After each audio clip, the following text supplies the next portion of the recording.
Good afternoon, I'm Herman Green with the Midday News. A special welcome to those of you watching on onespotmedia.com. A reminder as well that you can download our One Spot Media app in the Google Play Store or the App Store.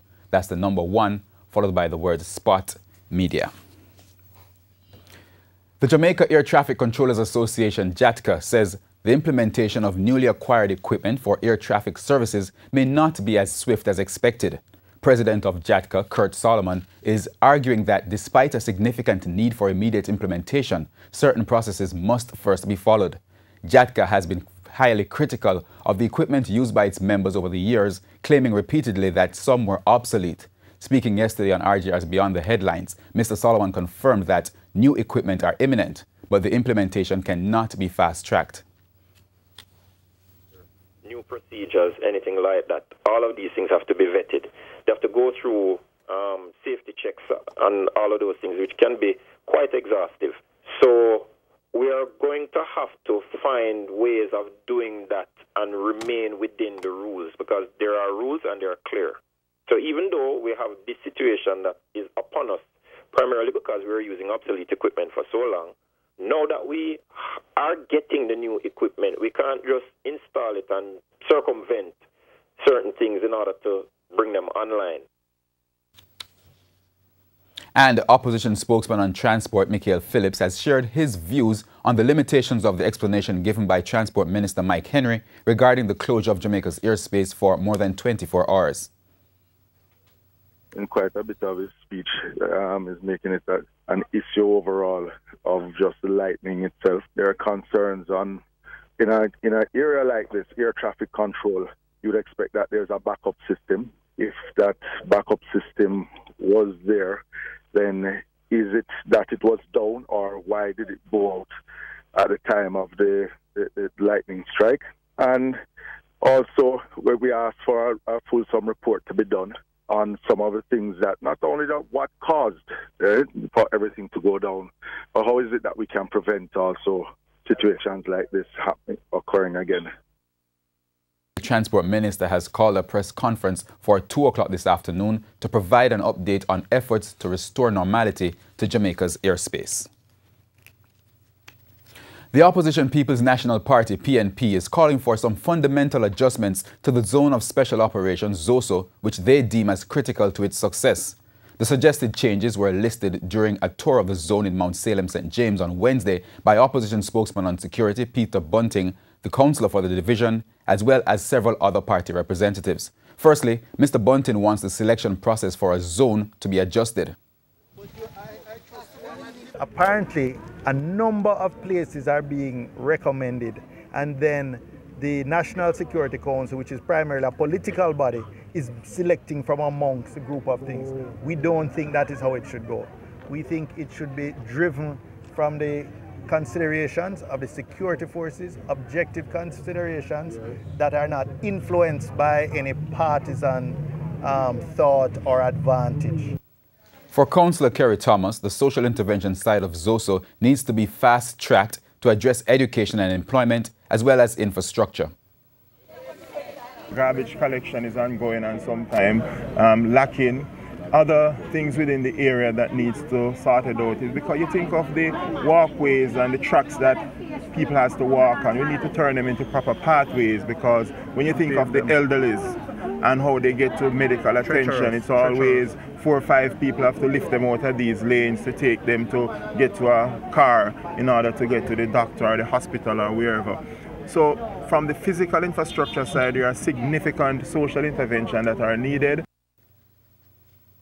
The St. James Sissoko team is seeking the public's assistance in locating 44-year-old Carl Christopher Hines. The police say he is unemployed and is from Green Pond in St. James.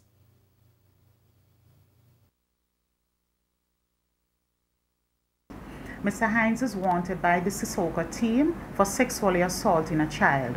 Since the allegations were made against Mr. Hines, he has left the parish of St. James. Information is that he was last seen in downtown Kingston. He also frequents Portmore in St. Catherine. Asking persons who may know of Mr. Hines' whereabouts to contact the nearest police station or the St. James Sissoko team at 952-4997. We want our children to know that if you're a victim of a sexual assault, it is not your fault. There's no need to be ashamed. Just find an adult that you feel comfortable and that you trust and talk to them about it. The collective laments that many sexual offenses against minors are still not being reported because in some instances the offender is the household's breadwinner. She says fear is another factor why these cases are not being reported to the police. Meanwhile, the St. James Police seized 5 illegal guns during an operation in Cambridge, St. James this morning. According to the JCF's Corporate Communications Unit, CCU, the weapons include an M16 rifle, 2 shotguns and 2 9mm pistols. An assortment of ammunition was also seized. Up to news time, the operation was still ongoing. Despite the previous government's stance that no additional funds would be paid to have the FinSec Commission report completed, Information Minister Ruel Reid revealed that Cabinet has approved an additional payout. $58.3 million more will be paid to have the report completed, pushing the original budget from about $79 million to over $150 million. And close to $24 million more has also been approved to pay the West Kingston Operation Victims Compensation Committee. $3 million is not entirely to the chairman, it's really to the persons who make up the committee.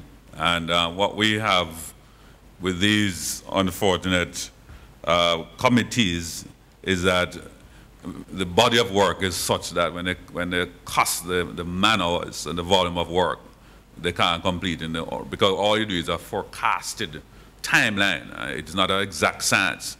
So we find from time to time the committee, when they have done their work and they realize they can't complete within the given time, the only recourse is to ask for the extension. Drivers and mechanics employed to the Jamaica Fire Brigade have ended their industrial action. The National Workers Union says the employees will end their work to rule this morning.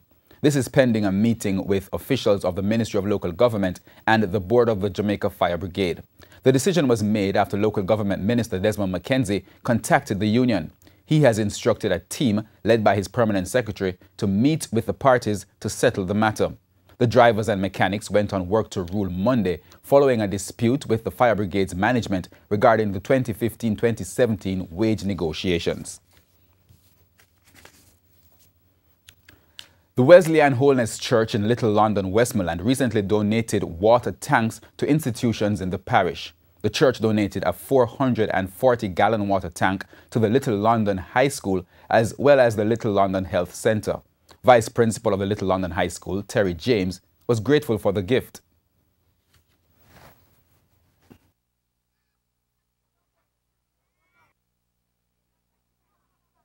Oh, the tank is very significant at this moment, sir, because we have an issue with water in this area.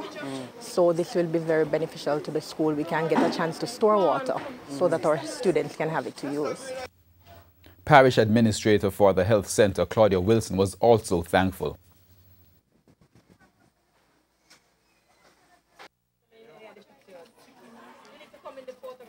We need funds to, of course, take care of the school more. The funds we are getting right now is not really enough. And we have 3 janitors and only 1 the government is paid for. So at the end of the day, we are going to need funds to pay the rest. And our tuck shop presently, it's a strain on them to actually put the funds together to pay the workers. So this would come in very handy for us. The church also donated $50,000 to the Little London Primary School to aid with its fencing program.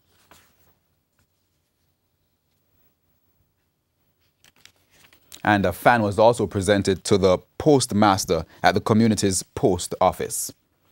Meanwhile, the Kiwanis Club of Montego Bay recently donated items to the Lilliput Basic School in St. James. The project is a beneficiary of the Kiwanis Foundation of Jamaica, a grant where each club in the division is given $1,000 towards their Young Children Priority 1 project. President of the Kiwanis Club Montego Bay, Yolanda Grandson, listed the items donated. A number of chairs and desks for the toddlers, strollers for the babies, a whiteboard that they can use for their virtual learning in their PowerPoint presentations, as well as a printer that would have assisted the school in cutting their cost of printing and making it much easier for them in terms of registering and educating the children. Principal of the Lilliput Marinata Basic School, Eloise Joyce Watson Williams, was gracious for the donation. I'm extremely grateful. The desks that we previously had would have been too small for the 3-year-olds and the toddlers. So through Kiwanis Club of Montego Bay, we have been able to facilitate all our toddlers, and we have actually had more than we had expected. So that we actually got the tables and chairs, it has made all our students comfortable and be able to learn. And we go now to international news. At least 23 students died this morning after a fire broke out at a school in Malaysia. 2 adults perished in the blaze, while 4 other victims suffered serious injuries. We have the details from the CNN. A call was received by the emergency services at 5:41 a.m., which then dispatched firefighters on scene within 10 minutes. The fire was brought under control at 6:15. And at the school, it is a boarding school in a suburb just outside of the Kuala Lumpur city centre. And from what we can understand, most of the students here are aged between 13 to 17, and the fire broke out at the sleeping quarters of the students. All right, so the fire broke out in the student quarters. We're saying, at least we're hearing right now, 23 children dead, 2 wardens, so 25 people in total. The question obviously has to be, why did so many people, why did anyone lose their lives? You say the emergency response was there within 10 minutes. Yeah, so what has happened here is that the Minister of Local Housing and Government just gave a press conference, and in it he said that the school did not receive a certificate of fitness for the operation. They have just made an application for it, but approval has not been given. Okay, which leads to the next question. What kind of regulation exists in Malaysia for religious schools? So here in Malaysia, not only do schools need to get a permit to operate, they also need to certify that the buildings are safe. That is what the fire authorities here are responsible for. So they are saying that they have received an application, but permission had not been granted. There's still a lot of information that's slowly coming out as the authorities are investigating it. We go now to sports. Paris was awarded the 2024 Summer Olympics and Los Angeles the 2028 Games on Wednesday as the International Olympic Committee, IOC, broke decades of tradition to vote on a unique double allocation. City of the Games of the 33rd Olympiad 2024 and the host city of the Games of the 34th Olympiad 2028, Paris 24, Los Angeles 28. Well, there you have it. Paris and Los Angeles have formally awarded the Summer Olympics in 2024 and 2028, respectively. It's the first time 2 cities have been awarded Olympic Games at the same time. LA is hosting the Games for the first time since 1984, while Paris will stage the event 100 years after its last Games in 1924. And it was a 4th times the charm for the French capital after failing in bids for the 1992, 2008 and 2012 Olympics. It was a decision that came as no surprise. The confirmation today in Lima, a confirmation that was so expected that it was made with people putting their hands up rather than through a secret ballot. This had been a deal weeks in the making, the idea that Paris should get the Olympic Games in 2024 and the only other city that had been left in the bidding should get them in 2028. That city, of course, is Los Angeles. This is a process in which the French president has invested himself massively, making personally the trip to Lausanne just a few weeks ago to appear before the International Olympic Committee and to plead for Paris himself. Once again today, speaking this time from Saint-Barthélemy and St. Martin in the French Caribbean, 2 islands that have been devastated by Hurricane Irma, he welcomed the decision, saying once again that he believed that France was the right country to represent the values of the Olympics, values of multiculturalism, multilateralism, solidarity. Once again, making his pitch in welcoming this decision very political indeed. The big question is whether Paris, unlike so many other cities that have gone before it, will manage actually to make a profit from these games, or rather not to finish too far under. Emmanuel Macron said today that he believed that everything would be done so that the 2024 Games in Paris would be magnificent. And that's the Midday News. I'm Herman Green. Join us at 7 for the Primetime News Package. On behalf of the news, sports and production teams, good afternoon.